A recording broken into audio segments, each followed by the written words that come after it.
Oh, hello there.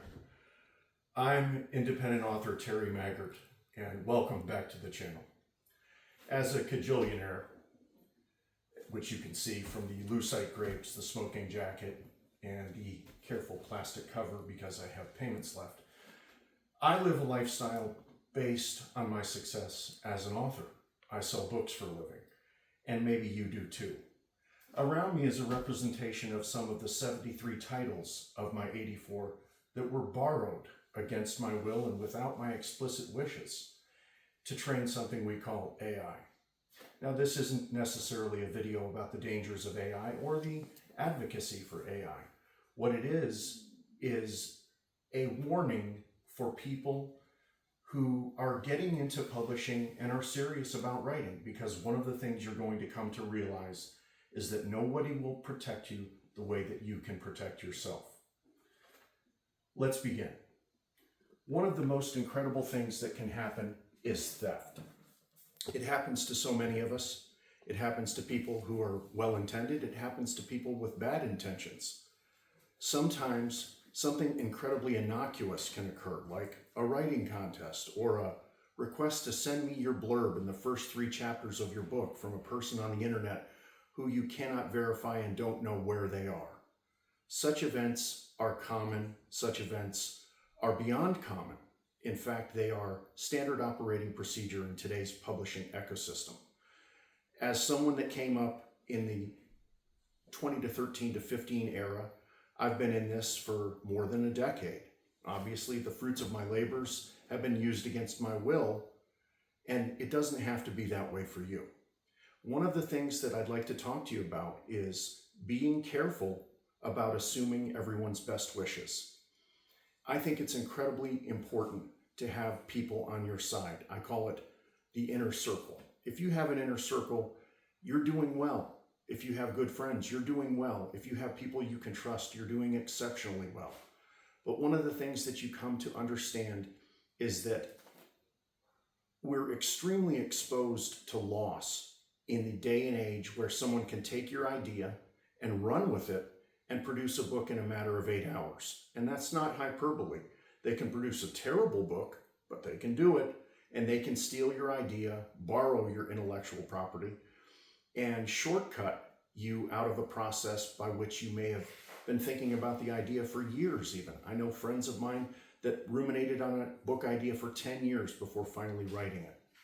I don't want that to happen to anybody. So what this is a clarion call to people getting into the industry to be careful. Choose who you trust with care. Trust, certainly, because my friends and coworkers and the people that I've been fortunate enough to work with for over a decade, I trust them implicitly. It gives me the freedom to create, write, and work, and that's a common theme that you'll hear from me. Writing is work. It lets me do that with a degree of freedom that increases my productivity and increases the amount of books that I actually get into the hands of readers, people I want to share my stories with. I know this is a little bit tongue-in-cheek, but the issue is not. The issue is quite real, and you're seeing an increase of it. If you don't think that's true, simply go on any form of social media, set up an author account, and see how you are inundated with people who want to help you elevate yourself to the next level. They sign their messages to you warmly or some other completely austere way. They rarely reveal who they are, and they all want the same thing. They want your ideas or they want your money. Your ideas are yours. My ideas are mine. They have come from 50 some odd years of reading books, living, experiencing, remembering, processing, and seeing life through a lens that is uniquely my own. The same is true for yours. I don't think anybody should live with the fear of having something they've created taken away from them.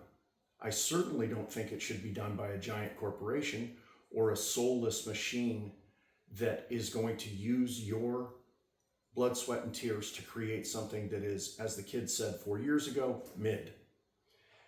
It is going to produce bad fiction. It's going to produce average fiction. And that fiction will in turn feed the machine that will continue to degrade the overall quality of stories that we live to tell.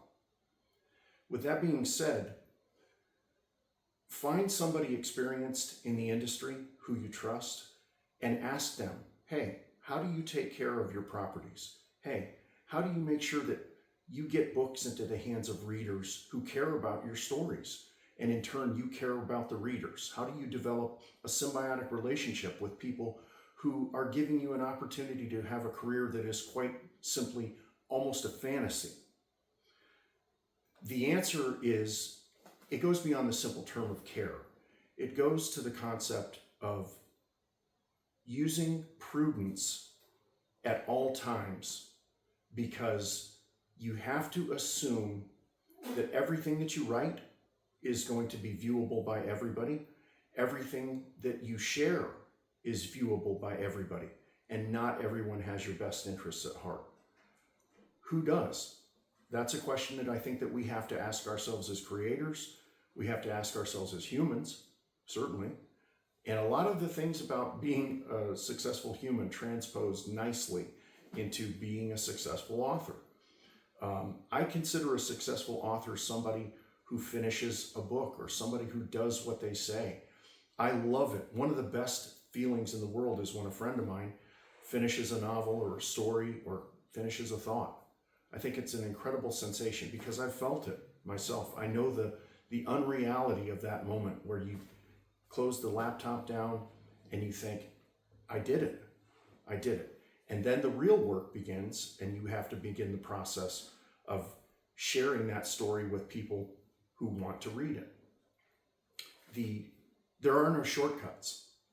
There are no quality shortcuts. There are only dangerous shortcuts and shortcuts at the expense of other people. There are amoral individuals who exist in this sphere, unfortunately, and social media and the internet have given them access to your ideas at a rate which is frankly untenable. So, to reiterate, be careful, be prudent, continue to create, continue to advocate for yourself, for your own ideas and for your own work, and certainly continue to advocate for the ideas and work of your friends, because someday in the future, should you choose this, both as a reader and a writer, someday in the future, you're going to look around and realize you have a lot of good people around you who act as a bulwark against the things in this industry that can cost you your sanity, your joy, and ultimately your career. So, like, share, tell a friend or three, comment on my smoking jacket. It's velour. Yes, it's real. And by all means, thank you again for being here. Cheers.